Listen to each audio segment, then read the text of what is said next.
So where's your safe haven right now? Bitcoin? No, well, I'm not sure there. The safe haven is something that pays no interest, and that's really what's going on here. Is that people, the other set of risk aside from the Fed adjustment, is you wonder where bubble elements in the equity market could be that kind of a bubble. Also, maybe Bitcoin is a kind of a bubble.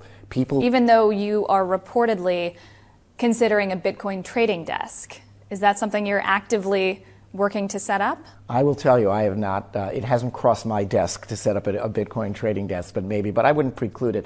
I get asked questions. Is Bitcoin the worst thing in the history of the world? And I have to say, I don't know. I mean, I have more open mind about these things because there's a lot of things that work really, really well today that I thought were stupid and wrong.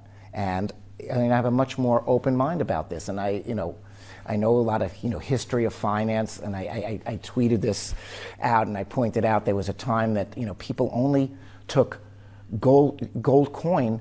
A $5 gold coin was worth $5 because it had $5 worth of gold in it.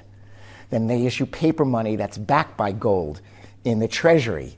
Then one day they issue paper money that doesn't have the backing of gold. There's no pledge that if you turn it in, I'll give you $5 of gold. It's a fiat money. I say this piece of paper is worth $5, and therefore it's worth $5. And a lot of people didn't take that for a long time, but now they do without question. You move a little bit further and you get Bitcoin, and that's not a fiat currency. So I don't trust it. I don't like it. I'm not comfortable with it.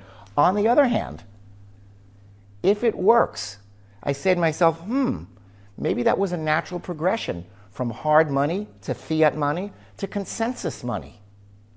And who's to say that, so it's something that I'm not comfortable with. I'm kind of an old dog to be absorbing that kind of a new trick.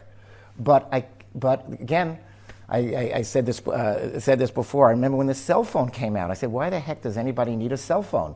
There are coin-operated telephone machines every 5 steps. Why would you ever carry around this piece of machinery? You probably thought the same thing about Twitter when it first came out. The list of things that are conventional today that I use every day that I thought would never make it is a very, very long list. That's why I say I'm not in the business of predicting the future. I'm very much trying to predict the recent past.